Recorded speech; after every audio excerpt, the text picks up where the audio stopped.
অজামিলের কাহিনী মনে আছে? অজামিল নারায়ণকে স্মরণ করে নয়, ভগবানকে স্মরণ করে নয়, তার ছোট ছেলেটাকে স্মরণ করে সে নারায়ণকে ডেকেছিল। সঙ্গে সঙ্গে বিষ্ণুদূতেরা সেখানে এসে উপস্থিত। সেই সম্বন্ধেও শিল প্রভুপাদ বলছেন যে অজামিল তার প্রাথমিক জীবনে ব্রাহ্মণের ছেলে, সে ব্রাহ্মণের অনুযায়ী দীক্ষা শিক্ষা লাভ করেছিল, সেই স্মৃতিটা তার ছিল। যদিও অজামিল কালক্রমে অত্যন্ত অধঃপতিত হয়, অত্যন্ত পাপে লিপ্ত হয়, কিন্তু ওই সময় নারায়ণকে স্মরণ করা মাত্রই তার পূর্বস্মৃতি এসে যায়। তার ফলে এই যে ডাকার ফলে তখন বিষ্ণুদূতেরা সেখানে এসে উপস্থিত হলেন। এখানে আমরা কি দেখতে পাচ্ছি? বিষ্ণুদূত সব সময় টহল দিচ্ছে, আমরা চোখে না দেখতে পেলেও তারা রয়েছেন। এবং যখন বিষ্ণুদূতেরা দেখেন যে কোনো ভক্তের কোনো অসুবিধা হয়েছে, তখন তারা তাদের রক্ষা করার জন্য এসে পড়ে। যমদূতেরা এসেছিল অজামিলকে নেওয়ার জন্য। যমরাজ আছে, বিশ্বাস করেন তো? যমরাজ আছে। যমরাজ কি করেন? যমরাজ হচ্ছেন বিচারক, তিনি বিচার করেন। বিচার মানে কি? কত পাপ হয়েছে, কত পুণ্য হয়েছে। যমরাজের সেক্রেটারি হচ্ছেন চিত্রগুপ্ত। চিত্রগুপ্তর এমন একটা কম্পিউটার আছে যে সেই কম্পিউটারে পৃথিবীর প্রতিটি জীবের ইতিহাস রয়েছে। যখন মৃত্যুর পর যখন যমালয়ে আসে, তখন যমরাজ চিত্রগুপ্তকে বলেন, আচ্ছা এর কি ক্ষতি, ইয়েটা দেখাও, বলো। এবং সেই অনুসারে যমরাজ বিচার করেন, পাপের দণ্ড দেন এবং পুণ্যের পুরস্কার করেন। এগুলি সব সত্যি কথা, এগুলো গল্প কথা নয়। আমরা যদি গল্প কথা বলে এগুলো মনে করে এগুলিকে, এই যে সমস্ত তথ্য রয়েছে সেই তথ্যগুলিকে যদি আমরা যথাযথভাবে গ্রহণ না করি, তাহলে আমাদেরই ক্ষতি হবে। অতএব বিশ্বাস সহকারে এই শাস্ত্রের সমস্ত বাণী আমাদের সর্বান্তকরণে গ্রহণ করতে হবে। এখন গজরাজ যখন এইভাবে ভগবানের উদ্দেশ্যে ভগবানকে বন্দনা করে সেই পদ্মটা ভগবানের চরণে নিবেদন করল, তখন ভগবান সেখানে এসে উপস্থিত হলেন। সেইটি আজকে আমাদের জগন্নাথের বেশ। আজকে জগন্নাথ গরুরের উপরে বসে আছেন, এই পাশে একটা হাতি, আর সেই হাতিটা কুমিরের, হাতিটার পা একটা কুমির কামড়ে ধরেছে। তখন ভগবান কি করলেন? তিনি এসে তার চক্র দিয়ে সেই কুমিরটার মাথা কেটে ফেললেন, কেটে গজরাজকে উদ্ধার করলেন। এই সম্বন্ধে সুরদাসের একটা খুব সুন্দর গান রয়েছে। সুরদাসকে জানেন আপনারা? ভগবানের মহান ভক্ত। এখানে শব্দ বাইরে হচ্ছে না ভেতরে হচ্ছে? বাইরে হলে আর কিছু করার নেই, যদি ভেতরে হয় তাহলে ওদেরকে বলো একটু চুপ থাকতে।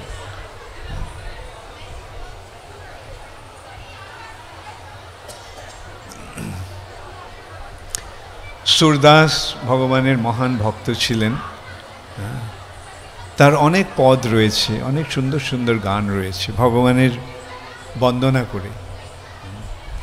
এটি আরেকটি গান, যাতে তিনি বলছেন যে নীর পিবন হেতো গায়ো সিন্ধু কে কিনারে।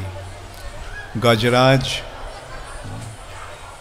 সিন্ধু কে কিনারে, সমুদ্রে বা সরোবরে গেছে স্নান করতে। তার সমস্ত সাঙ্গপাঙ্গদের নিয়ে, সাথীদের নিয়ে। এখন সেই জলের মধ্যেই ছিল একটা কুমির। সে জলের নামা মাত্রই তার পা কামড়ে ধরেছে। नीर पिबन हे तो गयो सिंधु के किनारे, सिंधु बीच बसत ग्राह चरण धरी पछारे। সেই জলের মধ্যে একটা কুমির ছিল, সে তার চরণধরি পছারে, তার পা কামড়ে ধরল। চার প্রহর যুদ্ধ ভয়, চার প্রহর ধরে যুদ্ধ হলো। চার প্রহর মানে সারা দিন, চার প্রহরে দিন, চার প্রহরে রাত্রি, তাই 8 প্রহরে একটা পুরো দিন হয়। 3 ঘন্টায় 1 প্রহর, 3 8 24। चार प्रहर युद्ध भयो, ले गयो मझी धारे, नाक कान डूबन लागे, कृष्ण के पुकारे। সে যখন ডুবে যাচ্ছে, নাকে কানে জল ঢুকছে, সে তখন বুঝতে পারল আমি তো এখন অবসন্ন হয়ে পড়েছি, এখন মৃত্যু আমার অবশ্যম্ভাবী। তখন সে কি করলো? কৃষ্ণকে পুকারে, কৃষ্ণকে ডাকল। দ্বারকা সে চলে গোপাল, তার ভক্তের সেই ডাক শুনে কৃষ্ণ দ্বারকা থেকে চললেন, সঙ্গে সঙ্গে বেরিয়ে পড়লেন। গরুরকে বিছাড়ে, গরুরের পিঠে চড়ে তিনি সঙ্গে সঙ্গে সেখানে এসে উপস্থিত হলেন। द्वारका से चले गोपाल, गरुड़ के बिछारे, चक्र से ग्राहों को मारी, गजराज को उधारे। তার চক্র দিয়ে সেই গ্রাহক কুমিরটাকে হত্যা করে, সংহার করে হাতিটিকে উদ্ধার করলেন। তখন সুরদাস বলছেন, সুর কহে শ্যাম শুনো, হে কৃষ্ণ তুমি আমার কথাটাও শোনো। সুর কহে শ্যাম শুনো, শরণই তোহারে, এখন আমি তোমার শরণ নিচ্ছি। अब हमारे पार करो हे नंद के दुल्हारे। গজরাজকে তুমি যেভাবে রক্ষা করেছিলে, এখন সেভাবে তুমি আমাকেও রক্ষা করো।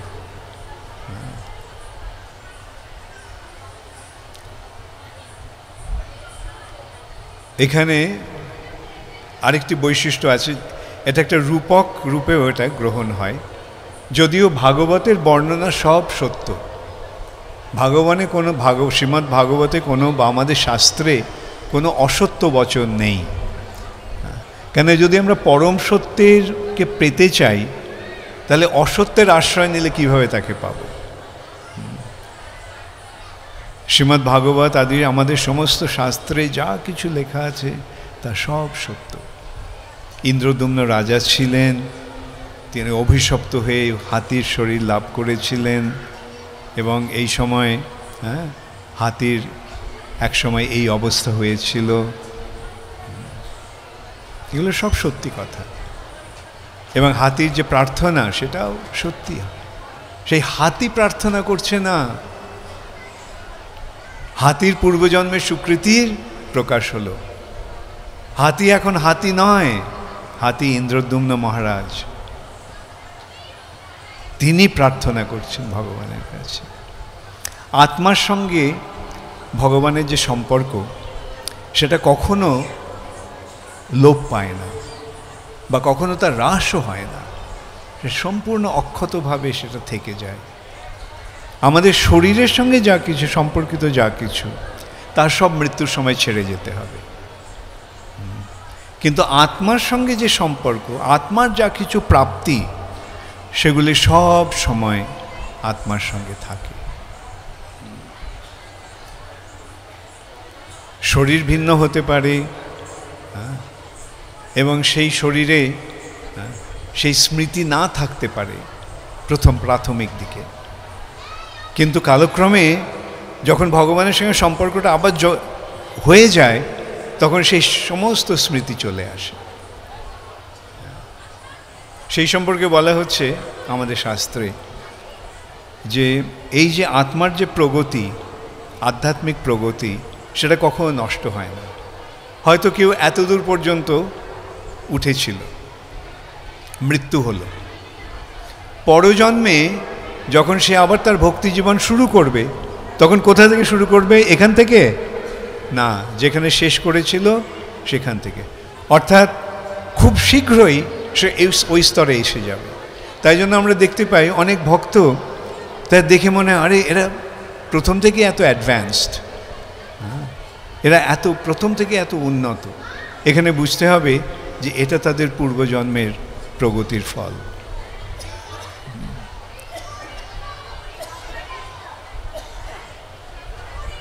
এই যে গজেন্দ্র মোক্ষণের যে লীলা, তার আরেকটা বৈশিষ্ট্য রয়েছে। ভগবান যখন লীলা করেন তখন তিনি একটা কার্য সম্পাদন করেন না, তিনি এক লীলার মাধ্যমে হাজার কার্য সম্পাদন করেন। এখানে সেই সম্বন্ধে সেরকমই আরেকটা কার্য যেটা তিনি সম্পাদন করছেন, সেটা আমাদের তিনি শিক্ষা দিচ্ছেন। সুরদাস তার কবিতার মাধ্যমে, তার গানের মাধ্যমে সেটা আমাদের বোঝাচ্ছেন। হ্যাঁ, এই হাতিটিকে, এই হাতিটি হচ্ছে জীবাত্মা, আমরা সকলে। আমরা খেলা করতে এসেছি, হ্যাঁ, জলক্রীড়া করতে এসেছি, হ্যাঁ, জলে, সমুদ্রে। সেই সমুদ্রটা কি?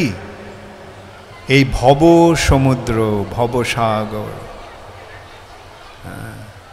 এখানে আমরা এসেছি। নীর পিবন হেতু গায় সিন্ধুকে কিনারে। এই জড়জগতে ভবসাগরে আমরা এসেছি। আর এখানে রয়েছে একটা কুমির। সিন্ধু বীচ বসত গ্রাহ চরণ ধরি পছারে। একটা কুমির সেই জলের মধ্যে আছে, সে সঙ্গে সঙ্গে তার পাটা কামড়ে ধরল। তাহলে এখানে কুমিরটাকে আমরা তো বুঝলাম এই জড় জগৎটা হচ্ছে একটা সাগর, ভবসাগর। এখানে আমরা কেন এসেছি? আমরা খেলা করতে এসেছি। আর সেই যে কুমির যে জলে থাকে, এই জড়জগতে রয়েছে, সেই কুমিরটাকে, সেই কুমিরটা হচ্ছে মৃত্যু। এখানে আসা মাত্রই মৃত্যু আমাদেরকে কামড়ে ধরেছে। আর সারাক্ষণ আমরা কি করছি? সর্বক্ষণ আমরা ওই মৃত্যুর সঙ্গে সংগ্রাম করছি। এই বেঁচে থাকাটা সর্বক্ষণ মৃত্যুর সঙ্গে সংগ্রাম।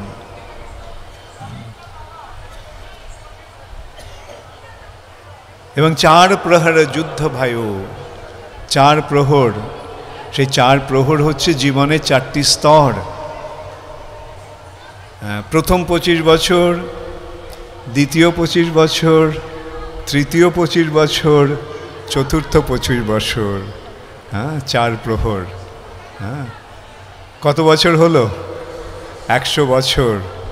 একটা মানুষের আয়ু কতদিন? 100 বছরই আমাদের আয়ু। তবে যখন আমরা পাপ করি তখন এই আয়ু কমতে থাকে, অথবা ভগবানের ইচ্ছার প্রভাবে সে আয়ু কমতে থাকে। হ্যাঁ, যাই হোক, 4 প্রহর যুদ্ধ ভয়। 100 বছর ধরে আমরা মৃত্যুর সঙ্গে সংগ্রাম করলাম, কিন্তু কতদিন আমরা সেই সংগ্রাম করতে পারবো? অবশেষে মৃত্যুই জয়ী হবে, তাই না? আমাদের সকলকেই মৃত্যু বরণ করতে হবে। জাতস্যহি ধ্রুবম মৃত্যু, যারই জন্ম হয়েছে তার মৃত্যু অবশ্যম্ভাবী। মৃত্যু হবেই। এই জড়জগতে কেউই অমর নয়, এমনকি ব্রহ্মা পর্যন্ত অমর নয়। না, যদিও তার আয়ু অত্যন্ত দীর্ঘ, কিন্তু তার আয়ুও 100 বছর। ব্রহ্মার গণনায় তার আয়ু 100 বছর। আবার একটা পিপিলের গণনায় তার আয়ুও 100 বছর। শৈশব, কৌমার, যৌবন, প্রৌঢ়ত্ব, অবশেষে অবসান। তো এই যে জীবন, এই জীবন প্রতিটি জীবেরই আয়ুষ্কাল এইরকমই। শৈশব, কৈশোর, যৌবন, তারপরে অবক্ষয়। 50 বছর পর্যন্ত চললো, খুব আনন্দ করলাম, মজা করলাম, তারপরে আস্তে আস্তে আমাদের আয়ু ক্ষয় হয়ে আমাদের স্থিতিকাল কমতে থাকে, আমাদের শক্তি কমতে থাকে। এই সম্বন্ধে একটা এইভাবে দৃষ্টান্ত দেওয়া যায়। আত্মা আর শরীর, জীবনটা কি? আত্মা আর শরীরের সমন্বয়। জন্মের সময় আত্মা আর শরীরের সম্পর্কটা কীরকম? অত্যন্ত ক্ষীণ, অত্যন্ত অল্প, তাই নয় কি? তারপরে কালক্রমে কি হচ্ছে? সম্পর্কটা বাড়ছে বাড়ছে বাড়ছে, বাড়তে বাড়তে যৌবনে এসে একেবারে এই রকম, আত্মা আর শরীর একেবারে এক। তারপর কি হচ্ছে? আস্তে আস্তে এইভাবে এসে এইভাবে হলো, তারপরে আস্তে আস্তে আস্তে আস্তে এই সম্পর্কটা ক্ষীণ থেকে ক্ষীণতর হতে হতে হতে হতে অবশেষে মৃত্যুর সময় কীরকম একটা ক্ষীণ সম্পর্ক রয়েছে, ব্যাস আত্মা শরীরটা ছেড়ে চলে গেল। প্রকৃতির নিয়মে আমরা কিন্তু এই শরীরের বন্ধন থেকে মুক্ত হওয়ার একটা খুব সুন্দর সুযোগ পাচ্ছি, প্রকৃতি আমাদের করে দিচ্ছে। ঠিক আছে, এখানে এসেছো, শরীরটা পেয়েছো, শরীরটা নিয়ে ভোগ করো, তারপরে আস্তে আস্তে এই শরীরের বন্ধনটা থেকে মুক্ত হওয়ার চেষ্টা করো। তাই বলা হচ্ছে 50 অর্থে বনং ব্রজেত, 50 অর্ধে বনং ব্রজেত। 50 বছর পর্যন্ত শরীরে শক্তি রয়েছে, যৌবন রয়েছে বলা যেতে পারে, কিন্তু তারপরে 50-এর পর থেকে এটা কমতে কমতে কমতে কমতে অবশেষে মৃত্যুর সময় সম্পর্ক নেই বললে সম্পর্ক সম্পূর্ণ ক্ষয় হয়ে যাবে। কিন্তু আমাদের দুর্ভাগ্যটা এই যে যদিও শরীরটা প্রৌঢ়ত্ব লাভ করছে, বার্ধক্য লাভ করছে, শরীর বা আত্মার সঙ্গে শরীরের সম্পর্কটা ক্ষীণ হয়ে আসছে, কিন্তু আমরা কি মনে করছি যৌবনটাকে ধরে রাখবো, যৌবনটাকে ধরে রাখবো। বুড়ো হয়ে গেছে, 80 বছর বয়স, কিন্তু তার মনোভাবটা কি 18 বছরের ছেলের মতো, ভোগ করব। এই সম্বন্ধে আমার এক ডাক্তার শিষ্য একটা খুব সুন্দর কথা বলেছিল, ওর অভিজ্ঞতার মাধ্যমেও বলছিল যে মানুষ তার যৌবনটা ব্যয় করে অর্থ উপার্জনের জন্য, অর্থ উপার্জনের জন্য যৌবনটাকে ব্যয় করে। আর যখন সে বুড়ো হয়ে যায় তখন সে সমস্ত অর্থগুলি দিয়ে তার যৌবন ফিরে পেতে চায়।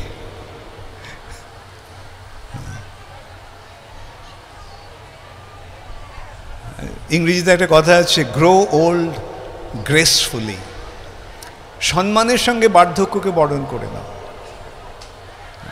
ঠিক আছে, শরীরটা এখন অবসন্ন হয়ে পড়ছে, ঠিক আছে, যখন শরীরটা অবসন্ন হচ্ছে তখন কেন আর এই শরীরটাকে একটা যুবকের শরীরের মতো বা যুবতীর শরীরের মতো ব্যবহার করতে যাব? যাই হোক, এই যে 4 প্রহর যুদ্ধ ভাইও, তার মানেটা কি হচ্ছে? আমরা জীবনের এই 4টি স্তর সংগ্রাম করছি মৃত্যুর সঙ্গে, কিন্তু কতকাল আর পারবো? অবশেষে আমরা অবসন্ন হয়ে পড়ছি, তখন সে মৃত্যু আমাদের টেনে নিয়ে যাচ্ছে। 4 প্রহর যুদ্ধ भयो ले गयो मझधारे। সেই হাতিকে টেনে নিয়ে সে চলে গেল মাঝ দরিয়ায়, মাঝ সমুদ্র। নাক কান ডুবান লাগে কৃষ্ণকে পুকারে। তখন গজেন্দ্রর মনে হলো যে এখন তো জীবন শেষ হয়ে এলো, এখন কৃষ্ণের স্মরণ নেই। শ্রীমদ্ ভাগবতে বর্ণনা হচ্ছে তখন সেই হাতিটা একটা কাছে একটা পদ্মফুলের গাছ থেকে একটা পদ্মফুল তুলে নিয়ে ভগবানের কাছে প্রার্থনা করে সেই পদ্মফুলটা তার চরণে অর্পণ করল। তখন ভগবান দ্বারকা সে চলে গোপাল, ভক্তের সে আকুতি শ্রবণ করে ভগবান দ্বারকা থেকে এলেন কিভাবে, গরুরকে বিছাড়ে, গরুরে চড়ে তিনি এলেন এবং চক্র সে গ্রাহ কুমারী গজরাজ কো উদ্ধারে। তার চক্র দিয়ে সেই কুমিরটিকে সংহার করে, অর্থাৎ ভগবান যখন কেউ ভগবানের শরণ নেন তখন ভগবান তাকে রক্ষা করেন। মৃত্যুর নমাম্যহম, ভগবানের একটা সংজ্ঞা হচ্ছে তিনি মৃত্যুরও মৃত্যু। যদ বিভেতি স্বয়ং ভয়ম,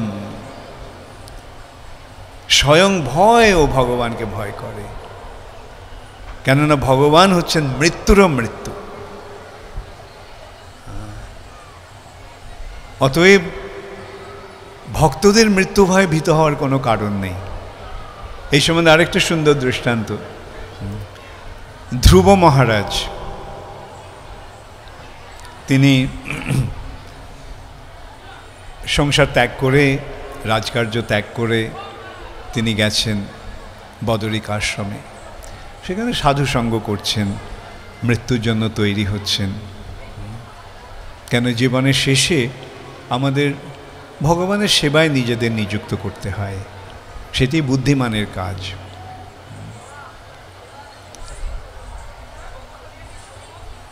তখন বৈকুণ্ঠ থেকে বিমান এলো, বিষ্ণুদূতেরা নিয়ে এসেছেন বিমান ধ্রুব মহারাজকে নিয়ে যাওয়ার জন্য।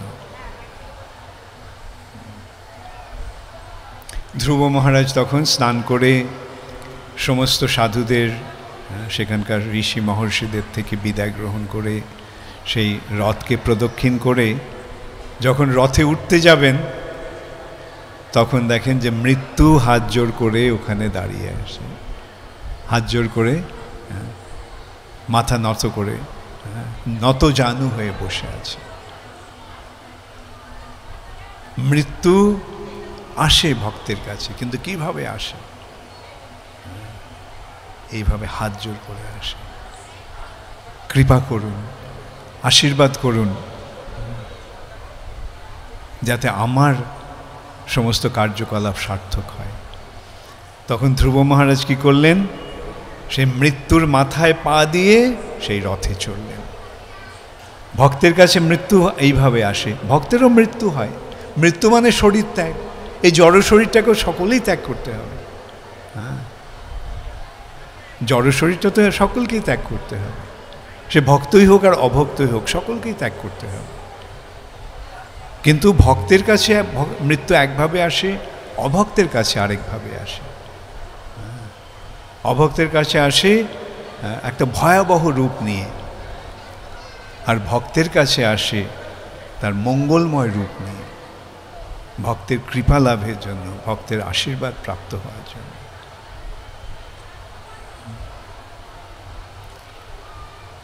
এবং সেই সময় ভক্ত আর অভক্তের পার্থক্যটা কি? অভক্তরা মনে করে যে কোনোদিনও তার মৃত্যু হবে না, মুখে বলতে পারে হ্যাঁ জন্মিলে মরিতে হবে, অমরকে কোথায় ভবে, হ্যাঁ বলতে পারে বড় বড় কথা, কিন্তু কার্যের বেলায় ওই মনের ভাব যে মৃত্যু হবে না, আমি সারা চিরকাল থাকব। আর ভক্তের মনোভাবটা কি? মৃত্যু যে কোনো সময় আসতে পারে, আমি প্রস্তুত, যখনই মৃত্যু আসুক আমি পেছন ফিরে তাকাবো না, আমি ভগবানের প্রতি উন্মুখ হয়ে আমি মৃত্যুকে বরণ করব। সেইটি হচ্ছে ভক্তের মনোভাব। মৃত্যু আসবে, কখন যে মৃত্যু আসবে তার কোনো নিশ্চয়তা আছে? যে কোনো মুহূর্তে, যে কোনো সময় মৃত্যু আসতে পারে। তাই ভক্ত তা কী করে, তার জীবদ্দশাতে ওই মৃত্যুর জন্য প্রস্তুত হন, মৃত্যুর জন্য প্রস্তুত হন। কেননা মৃত্যু তো যে কোনো সময় আসতে পারে, কিন্তু প্রস্তুতিটা কি? যাতে মৃত্যুর সময় ভগবানকে স্মরণ করতে পারে, ভগবানকে মনে করতে পারে। এবং সেই জন্যই তার কার্যকলাপ কীরকম, সর্বক্ষণ ভগবানকে মনে রাখা, সর্বক্ষণ, সব সময়, যাতে মৃত্যু যখনই আসুক না কেন আমি ভগবানকে স্মরণ করতে পারবো, ভগবানের স্মরণ নিতে পারবো। এইভাবে ভক্ত সবসময় প্রস্তুত হয়ে থাকেন মৃত্যুর জন্য। এইটি ভক্ত এবং অভক্তের মধ্যে পার্থক্য। এই দিয়ে আমরা বিচার করতে পারি আমরা কতটা ভক্ত হয়েছি। এই প্রশ্নটা আমাদের করতে হবে, পরীক্ষাটা আমাদের সবসময় করতে হবে। এখন যদি মৃত্যু আসে তাহলে কি করব? আরে উইলটা তো করে গেলাম না, ব্যাংকের টাকাগুলো কি হবে, বাড়িটা তো লিখিয়ে দিয়ে গেলাম না, আর আমি চলে গেলে আমার ছেলে মেয়েদের কি হবে, আমার স্ত্রীর কি হবে। এই চিন্তা যদি আসে মৃত্যুর সময়, তাহলে আবার ফিরে আসতে হবে। ব্যাংকের টাকার প্রতি আসক্তি, কিন্তু এসে ওই টাকাটা দাবি করতে পারবো না। কি করবো? আসক্তির ফলে ব্যাংকে একটা আশ্রয় হয়ে জন্মালাম।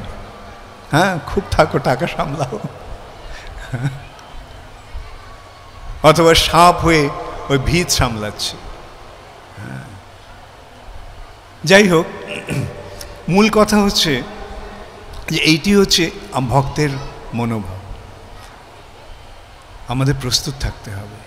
যদি মনে হতে পারে আরে উইলটা তো করিনি, ঠিক আছে, সেটা যদি হয় তাহলে উইলটা করে রাখো, যাতে মৃত্যুর সময় উইলের কথা না মনে হয়।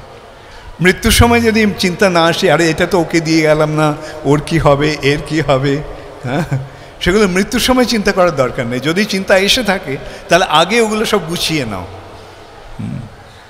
যাতে মৃত্যু যখন আসবে তখন আমি প্রস্তুত।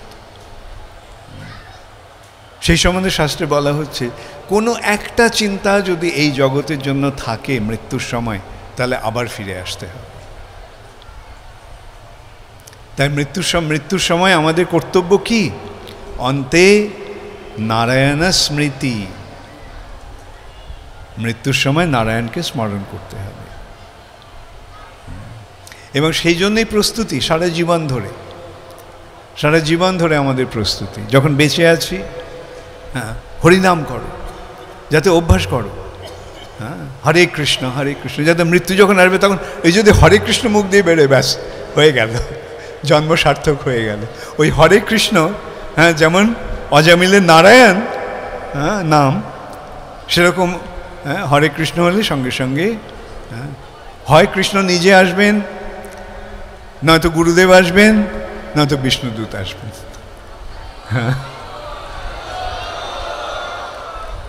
এরকম অনেক সুন্দর ঘটনা কিন্তু আমাদের রয়েছে। আমি সম্বন্ধে একটা কথা বলি, একটা ঘটনার কথা। আমাদের এক গুরু ভাই ছিলেন, তিনি ফরাসি, ফ্রেঞ্চ। তিনি সন্ন্যাসী ছিলেন, প্রভুপাদের সন্ন্যাস পেয়েছিলেন প্রভুপাদের কাছ থেকে। কিন্তু প্রভুপাদের অপ্রকটের পরে সে ইসকন থেকে চলে যায়। ইসকনের সঙ্গে তার কোনো সম্পর্ক ছিল না, সন্ন্যাস ছেড়ে দিয়ে চলে গেছে। আচ্ছা, ফ্রান্সে একটা ছেলে, আমাদের এক ভক্তরা কি করে, গেরুয়া কাপড় পরে ভক্তরূপে ওরা প্রচার করে, গ্রন্থ বিতরণ করে। সেরকম একটা ছেলেকে দেখে একজন মহিলা এসে জিজ্ঞাসা করলেন, আচ্ছা প্রভুপাদ কে? তো বললো যে প্রভুপাদের পরিচয় দিল। প্রভুপাদ কে? বললো কেন, আপনি কেন জিজ্ঞাসা করছেন? তো বলল যে আমার স্বামী প্রভুপাদের ভক্ত ছিলেন।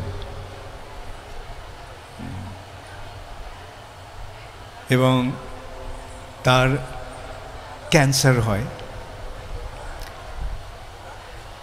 এবং যখন তার মৃত্যু আসন্ন সেই সময়ে ও অনেকটা উঠে গিয়ে শুয়েছিল, উঠে গিয়ে বলল, প্রভুপাদ ইউ কেম বলে।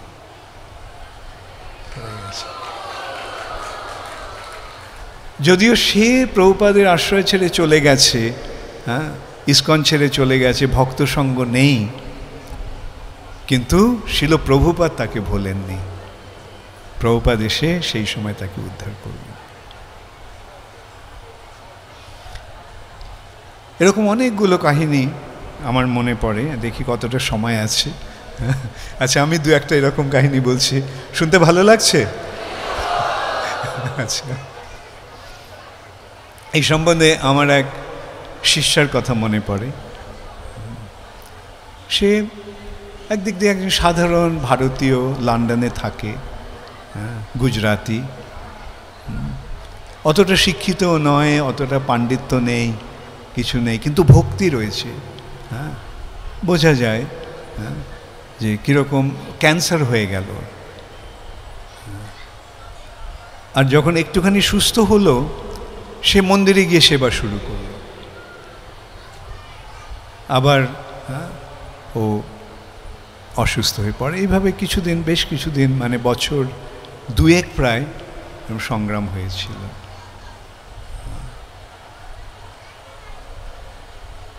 ওর মৃত্যুর সময় ওর হাতে জপমালা ছিল, আর সেই মৃত্যুর সময় সে তার মাথাটা একটু এদিকে হেলে যায়, সে জপমালাটা সে তার মাথার কাছে স্পর্শ করে সে তার শরীর ত্যাগ করে।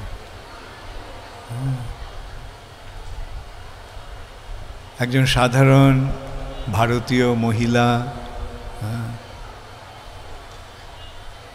এখন এইভাবে যে শরীর ত্যাগ করে, সে কোথায় যায়? এইটি হচ্ছে প্রভুপাদের যে প্রদত্ত শিক্ষা, সেই শিক্ষাটা অনুশীলনের ফল, অনুশীলনের সুফল। যারা নিষ্ঠাভরে এই অনুশীলন করবে, নিষ্ঠাভরে জপ করবে, ভগবানের সেবা করবে, অন্তিম সময়ে তাদের এই গতি হবে, এই প্রাপ্তি হবে।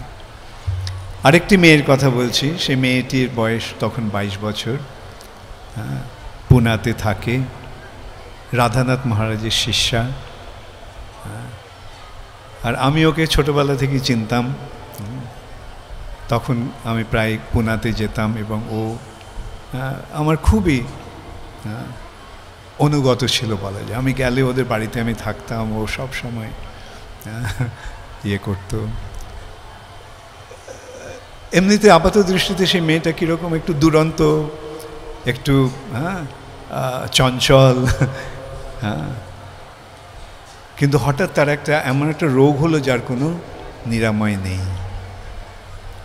তখন থেকে তার মধ্যে একটা পরিবর্তন এলো। যে মেয়েটা এত চঞ্চল ছিল, ইয়ে ছিল, সে গম্ভীর হয়ে গেছে। ও ওর পরীক্ষা শেষ করে সেই দিন ও রেজাল্ট নিয়ে ফিরেছে, এসে মাকে বলেছে তার রেজাল্টের কথা, করে অজ্ঞান হয়ে গেছে।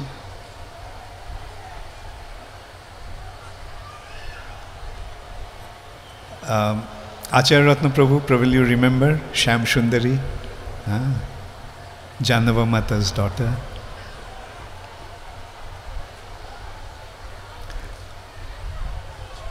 হাসপাতালে নিয়ে যাওয়া হলো অজ্ঞান অবস্থায়। যখন ওর জ্ঞান ফিরল, তখন দেখে যে ইয়ে রয়েছে, অক্সিজেন দেওয়া হচ্ছে, নানা রকম ছুঁচ ফোটানো রয়েছে শরীরে। ও বললে, এগুলো সব খুলে নাও, এগুলো খুলে নাও। তো অনুরোধে সব খুলে নেওয়া হয়েছে। ও বলল, সকলে তোমরা হরে কৃষ্ণ কীর্তন করো। আর সেই হরে কৃষ্ণ কীর্তনের মাঝে সে শরীর ছেড়ে চলে গেল। একটা 22 বছরের ছোট্ট মেয়ে, এইভাবে সে তার জন্ম সার্থক করল। এরকম বহু দৃষ্টান্ত আমরা দেখতে পাচ্ছি ইস্কনে। বাংলাতে একটা কথা আছে, সাধন করো ভজন করো মরতে জানলে হয়। সাধন ভজনের আসল ফলটা কি?